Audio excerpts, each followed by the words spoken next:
Hello, everyone, and welcome to Slash Film Daily. Today is Tuesday, July 16th, 2024. On today's episode of the show, we're going to be talking about the latest film and TV news. My name is Ben Pearson. I am an editor at slashfilm.com, and I'm joined on today's episode by Slash Film editor Brad Oman. Hey, that's me.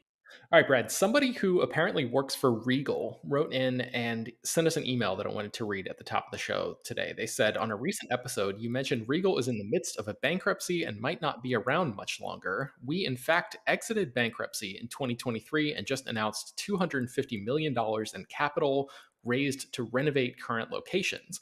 I get it's cool to crap on bigger theater chains, but let's not spread incorrect negative news like that. We're all out here trying to do the same thing, and that is preserve the theatrical experience. So I went back and checked the tape on this, and the might not be around much longer thing was actually part of a listener email speculating about a location that was close to them. So that wasn't our viewpoint on the show. But we did say that Regal's parent company was still in the middle of bankruptcy proceedings, and that is not true. They came out of a financial restructuring process last year. So I apologize that we got that aspect wrong.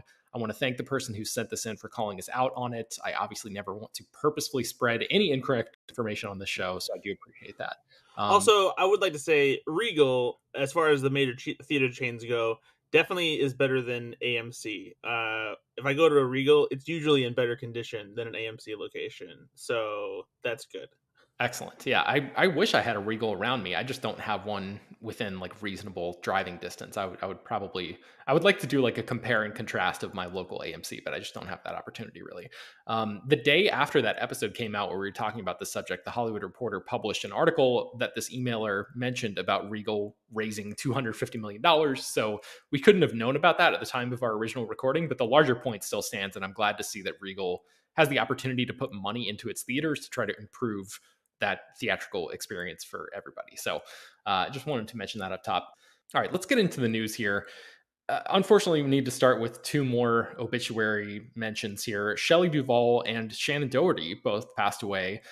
Brad, do you have any, I know you have familiarity with both of these people, but I guess were any of their movies in your regular rotation? Do you have any thoughts about the passing of these two actresses?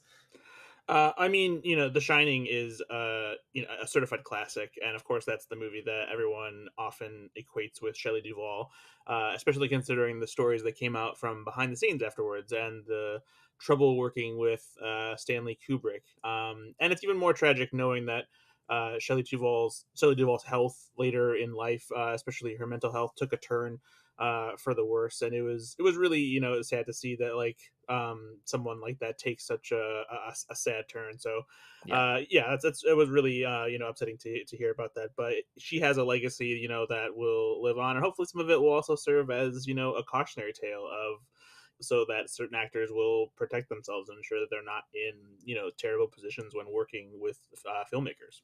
Yeah. Yeah. Shannon Doherty, I my biggest I guess memory with of her work is actually Mallrats, Me because too.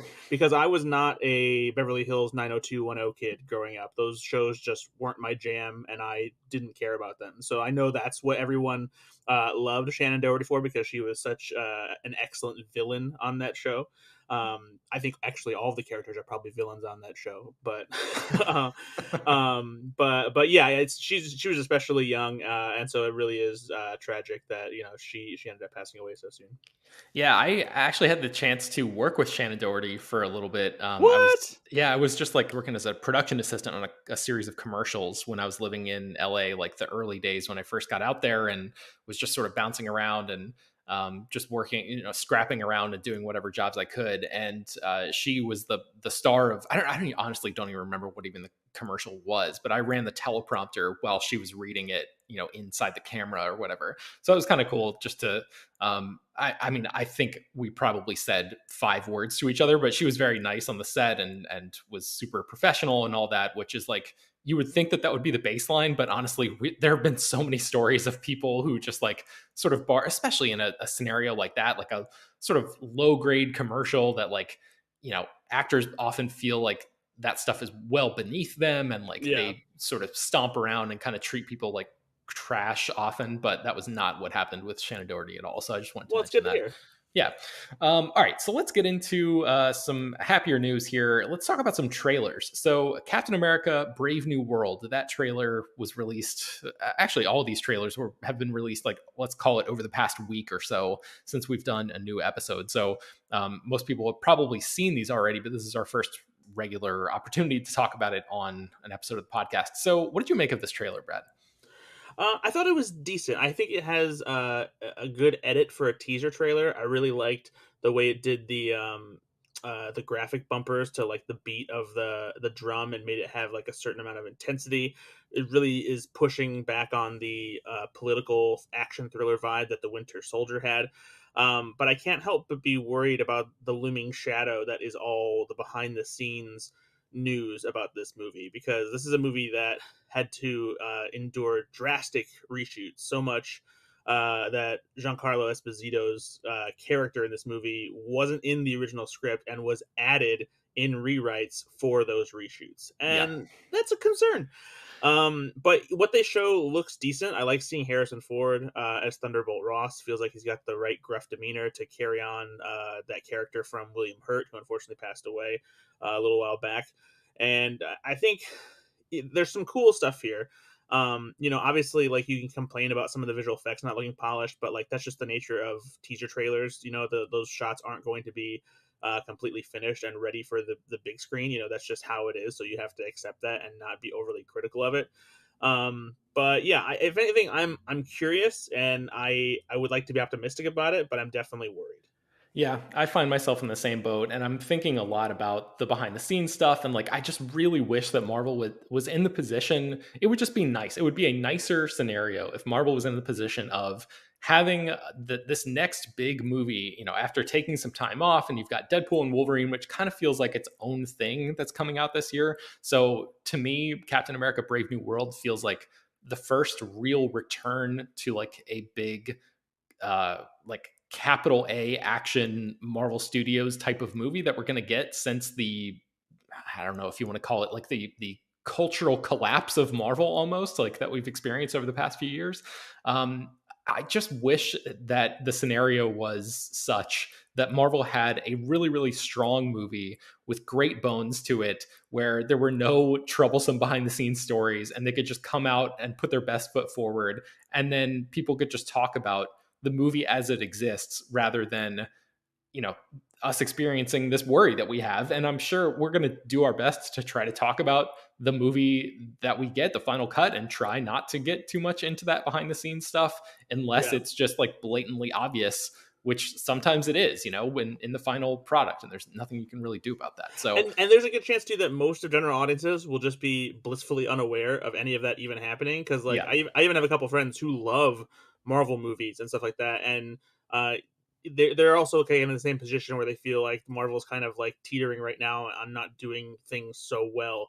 But they hadn't even heard that there were drastic reshoots for the movie, or Wow. that Giancarlo Esposito's character was added in those reshoots. So this is stuff that like we know about, but maybe doesn't really like actually get into the general public's viewpoint. So Yeah. maybe it won't even be a problem for them. Yeah. But yeah, that being said, I still, like you, I enjoyed certain aspects of this trailer. I thought it was a good edit as well. And yeah, fingers crossed that they're able to pull this off because, like, as we've been saying for really the entirety of Marvel Studios' existence, that's kind of the way that they've been making these movies, is like kind of piecemeal and tons of reshoots and like putting stuff together and really like sewing up the seams. And a lot of times you can't really tell. So fingers crossed it's one of those types of situations. So what did you think about, I guess, speaking of Marvel, what did you think about the Agatha All Along trailer that dropped a little while back? So I was intrigued by, I'll say, like the first half of the trailer, because I really like the idea of the fact that Wanda seems to have turned the tables on Agatha and trapped her in her own TV show in the same way that Wanda was experiencing her life through this perspective of skewed sitcoms spanning different styles across various decades. And it looks like from the start that Agatha is stuck in like a true detective, Mayor of Easttown kind of crime thriller. And I thought it would have been really cool if that was something that played out in a more extended fashion in some way. But then the second half of the trailer kind of veers into this like weird, almost hocus pocus esque like comedy fantasy kind of thing, and that was when Mhm. I was like, maybe not. Yeah, I kind of feel like that latter part is really going to be like the thrust of the show, like the tone that the show really goes for. I will say I appreciated the sort of horror aspects of it. It seems to, I mean, maybe aside from Werewolf by Night, it seems to be the most horror forward thing that we've seen in the MCU, certainly in a long time. I guess you could throw Doctor Strange and the Multiverse of Madness in there as well if you really wanted to. Yeah, But yeah, I mean, I don't know, man. It's one of those things where like fool me how many times at this point? You know, like yeah, even if I loved this trailer, these shows have just been so lackluster and they just have felt like almost all of them have overstayed their welcome. There have been bright spots, even in shows that I haven't liked. It seems like there are always two or three great ideas in every one of these shows, yeah. but it's just a matter of degrees of whether or not, you know, all you're going to take away from it is those two or three things. And there's just like nothing but padding in all of the rest of the episodes or what. So It's also been 3 years since WandaVision came out, and it just feels like it's too late. Like, yeah, unless you were able to like do a quick like special or something that did this, like this just feels like, oh no, we kind of moved on already. yeah, that's a great point. It's almost like if they weren't able to get this up and running immediately, then they should have just scrapped the whole thing. But I don't know. Again, like we'll see. Fingers crossed. I'm always hopeful that this stuff turns out well, but just a gut check reaction. I'm kind of in like the really we're doing this mode for Agatha all along. So we'll see. There's a 2 episode premiere in September for that one, so stay tuned there. And Captain America: Brave New World premieres in February of 2025, I think. All right, last trailer I wanted to talk to you about, Brad, is Gladiator 2. I think this dropped like right after we recorded our last traditional news episode on the show. So we haven't had a chance to really dig into this yet. What did you think about this one? I really dug this trailer, honestly. I think that you could complain that the movie, or at least the trailer, makes it seem like this is a very basic retread of what is pretty much the exact same plot of the original Gladiator, but this time following Lucius, who somehow fell out of line with his more upscale, high class lineage and became a warrior and like a slave, and then ends up in the gladiatorial arena. But I don't mind that. There's sometimes where I kind of miss the days when sequels used to just be mostly retreads of the original movie with just like some slight variations. And for me, the fact that you have Ridley Scott back directing and you have such a stellar cast, I mean, watching Denzel Washington in his brief moments alone is enough to have like me totally in to see this movie. Mhm. And that's not even including Joseph Quinn, and I forget the other guy's name from. Fred Hetchinger, I think. Yes, yeah, both of those little like dandy, weird guys. Like I would love to see more of them, of course. And Pedro Pascal looking like a badass too. It's just like there's too many cool things in this trailer for me to like get up in arms about. What's the same story? It's like grow up. Yeah. Are there any examples off the top of your head that you can think of that fall into that category that you're talking about, of the sequels that kind of feel like retreads but in a good way? I mean, 22 Jump Street comes to mind, and that's mostly because they do a really good job of like providing meta commentary on it. Mhm. I'm trying to think of one that isn't a comedy approach though, and unfortunately, I'm coming up dry. I But was wondering if Ghostbusters 2 applies, but yeah, it's been a long time since I've somewhat. seen that, so I don't So, know. somewhat. The For me, the problem with Ghostbusters 2 was always that it veered into more cartoonish territory because they knew they had like an audience that was coming from real Ghostbusters. Mm-hmm. So it's not quite exactly the same.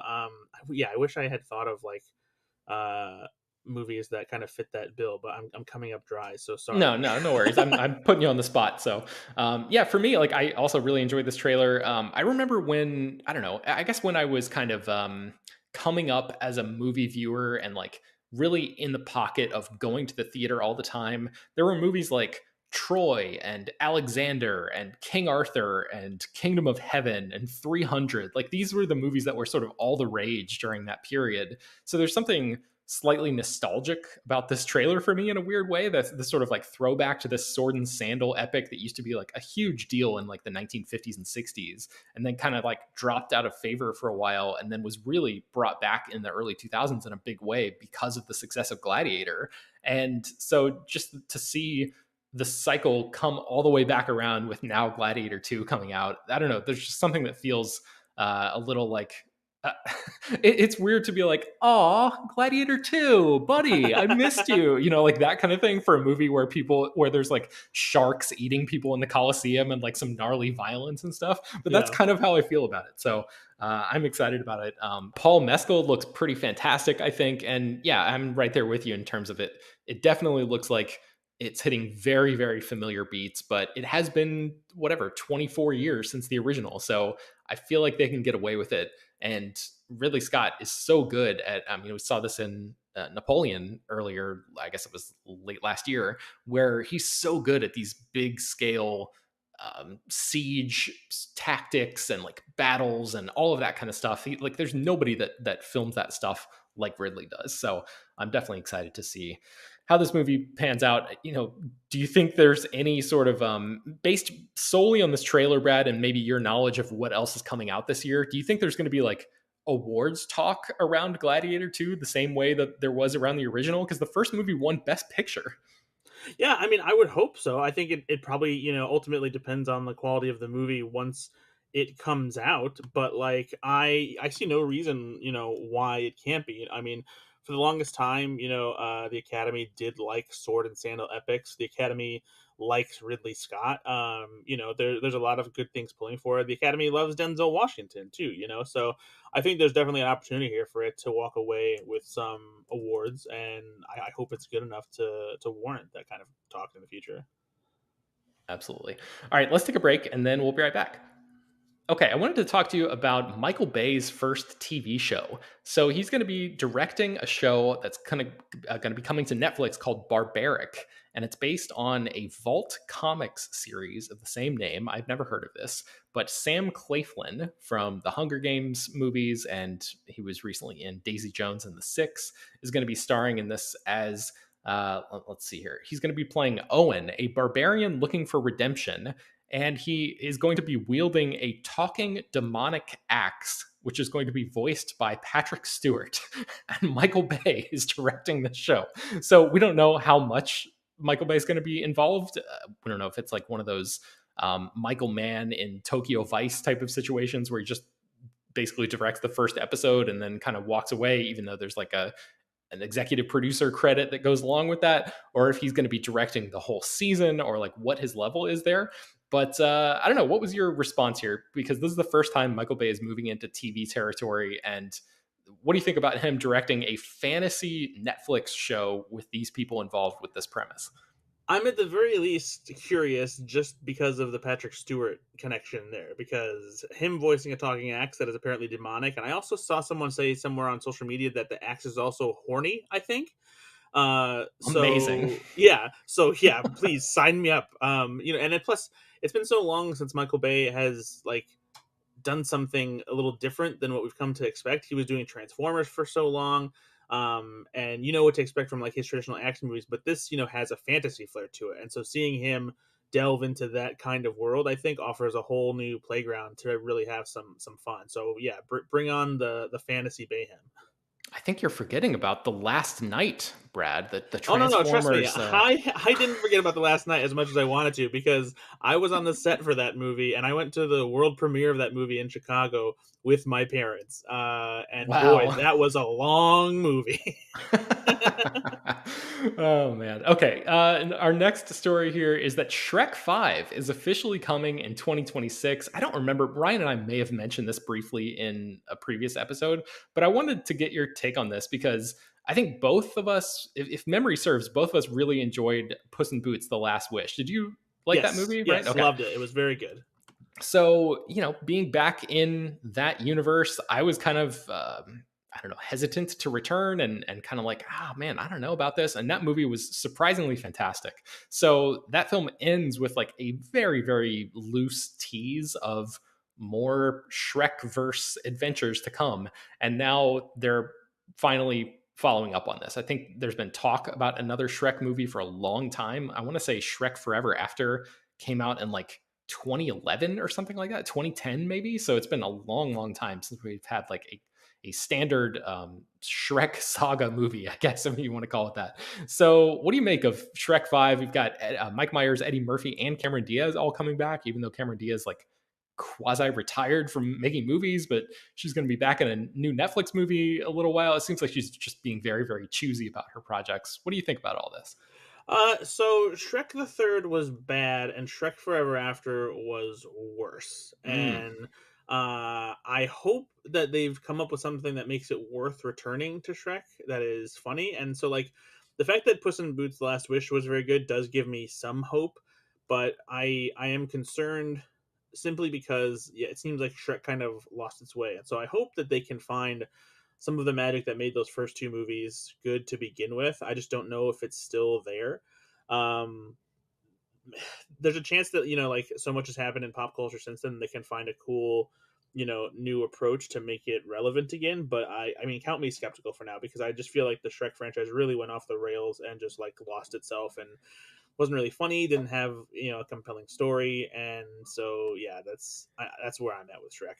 yeah, it's interesting because you're talking about there being so much that's happened in pop culture that they could potentially riff on, but this franchise is kind of known for like the fantasy tropes and fairy tale storytelling and stuff like that, and that stuff has existed for a long time. So like, I would think that this, Well, I mean, the first Shrek has it has references to, and the second Shrek has references to Lord of the Rings. It has a Matrix gag in it. yeah, it has some other, but that's pop. not good.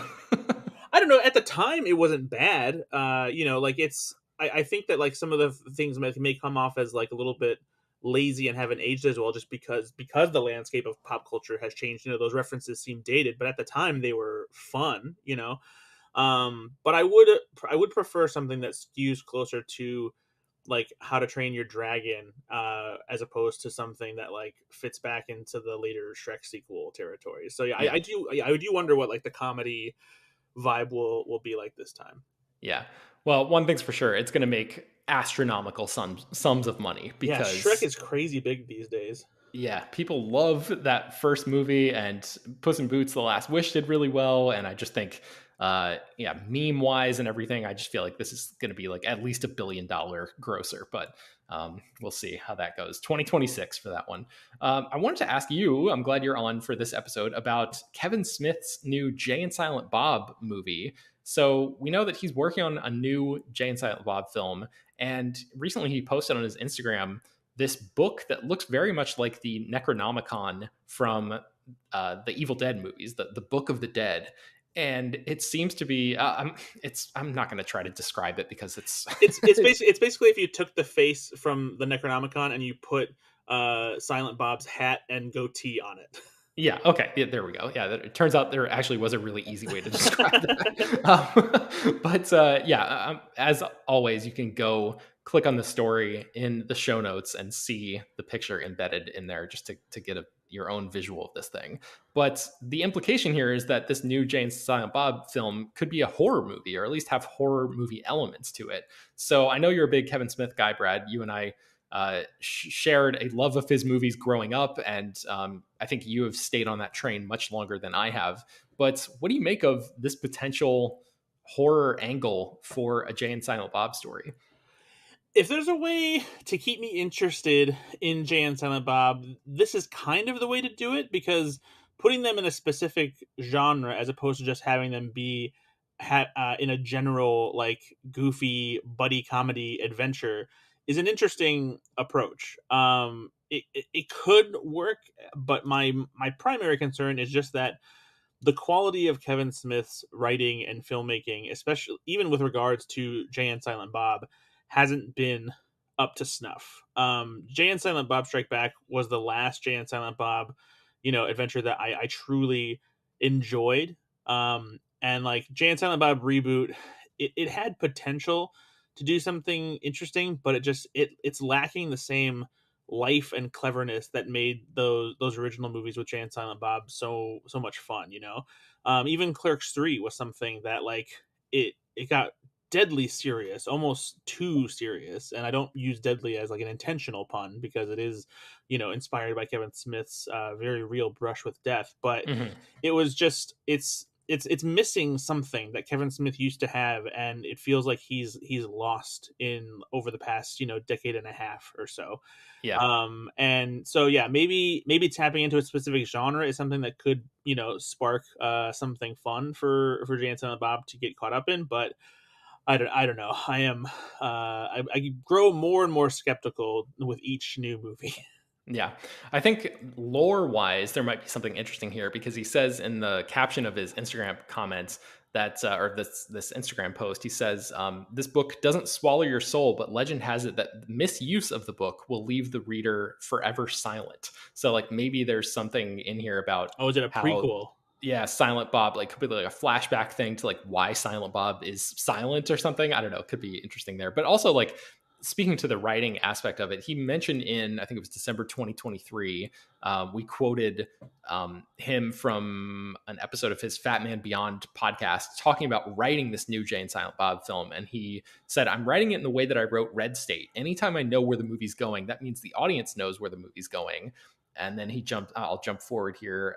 Anytime I feel that way, I just turn the tables and write something completely different. Anytime I know what the punchline is, I'm forcing myself to find a different punchline to undercut it. So I'm using it as an exercise to sharpen the comedic knives. So I like that approach to telling really any story, but especially something coming from Kevin Smith, where he has such a distinct style, a distinct comedy style. And if there is, in fact, this sort of unexpected flavor to the movie, which is very much what Red State felt like. It was like a big surprise that he made a movie like that at that time.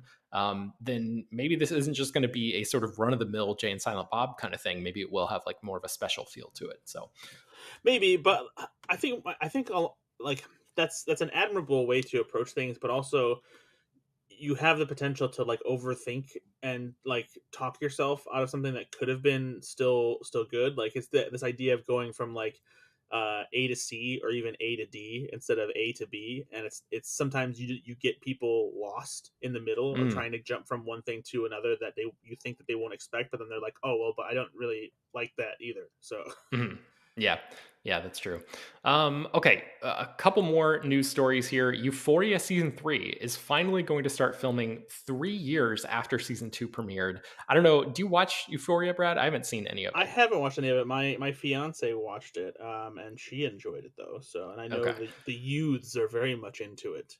Yeah, I just wanted to mention it because I know it's a very popular show, and even though just because I don't watch it doesn't mean that our listeners should be deprived of hearing about it. So I'm sure people have already heard at this point, but you can go to the story in the show notes and get more information there. BJ wrote the story, and she watched the show, so she has much more of a like on the ground sort of personal investment in this news story. So you can read her talk about that there. The last thing I wanted to talk about is another thing that I have not seen, but I know that you have. The Devil Wears Prada is finally getting a sequel after all these You years. haven't seen The Devil Wears Prada? I've never seen it. Yeah, I What don't are know. you Something doing? This I movie is think so good.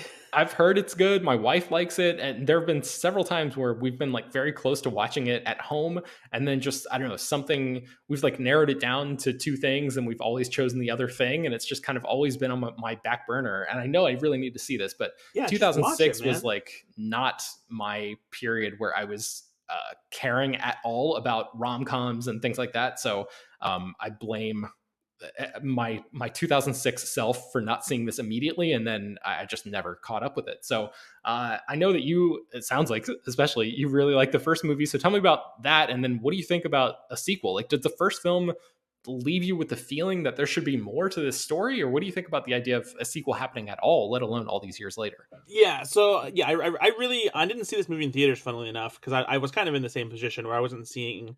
There were a lot more rom coms at the time. Most of them weren't good, and it's not that I thought this one was necessarily going to be bad. It just wasn't my cup of tea at the time. But I caught it when it was like I think playing on one of the movie channels one time, and I liked it. And then like it's become kind of like a go to like if it's on TV, like I'll put it on. Sometimes I'll toss it on in the background while I'm working. It just has a good flow to it. Anne Hathaway is fantastic in it. Meryl Streep is, of course, great, and Emily Blunt has a fantastic supporting turn as well. Stanley Tucci, yeah. So it's, I think it's become a favorite of mine over the years. And no, it definitely does not leave you with the hope or even inclination that there's a sequel here. It's a very like complete story. And if they're planning on bringing back both Anne Hathaway and Meryl Streep, I don't know what that story looks like. I feel like the best way to do it is like having a new character who is maybe similar to Meryl Streep's character, or bring in a new girl instead of Anne Hathaway who goes through a similar process. But even then, like, and again, coming from somebody who just said, I like the idea of sequels doing the same thing that they Mhm. did the first time around, this isn't one of those movies that I want to see that happen with. So yeah, I don't know. I'm very curious to see what story they've cracked for this, to see if they can make it work. And maybe Meryl Streep is that good as the character to like have her being that in that role again to be interesting. But I just don't know if it's worth the desperation. So I'm going to read you some story details from Puck, which broke the news about this. They say that the sequel will deal with the current woes of the publishing industry. Miranda is still leading Runway, but the magazine is a shell of its former self. In a karmic reversal of fortune, she is reliant on sponsorship from her former tortured assistant, Emily, played by Emily Blunt, who now leads a luxury marketing brand. My understanding is that as of right now, they have not locked down Meryl Streep, Anne Hathaway, and Emily Blunt to actually reprise their roles yet, but I think that's the plan. So we'll see how that goes. But I don't know. Do those story details do anything for you, or change your opinion in any way? Setting it in like the modern media landscape does create some interest, and flipping the script in that way, because Emily Blunt's character very much did have her own Miranda vibe that Meryl Streep did, so that could be fun. But yeah, I just don't know. I just don't think it's necessary. Just let it be, guys. Let it be. I don't know, Brad. I feel like the let it be days of Hollywood are behind us. It feels like every movie that even remotely successful, regardless of how ago it came out, is probably going to be sequelized at some point Like, because just go make a Devil Wears Prada musical. That could be fun, right? Did they do that? They I had to have think done they that. did that. Yeah, I was just skimming through our story here, and it looks like Yeah, they yeah, did a it back staged in, yeah. musical starring Vanessa Williams as Miranda. Yeah, Okay. Well, there you I go. guess it's opening up this October. It's opening wide. They're in preview performances right now for that. So Okay. um, yeah. Anyway, all right. I think that's going to do it for today's episode of the show. You can find more about all the stories that we mentioned on today's show at slashfilm.com, and linked inside the show notes for this episode. Slash Film Daily is published every weekday, bringing you the most exciting news from the world of movies and TV, as well as deeper dives into the great features you can find on the site. You can subscribe to the show on Apple, Overcast, Spotify, wherever you get your podcasts. Send your feedback, questions, comments, concerns, and mailbag topics to us at bpearson@slashfilm.com. Make sure to leave your name and general geographic location in case we mention your email on the air. Don't forget to take a minute to rate and review the show on Apple Podcasts or Spotify. That really does help us out a lot. Tell your friends about the show any way you can. Thank you so much for listening, and we will talk to you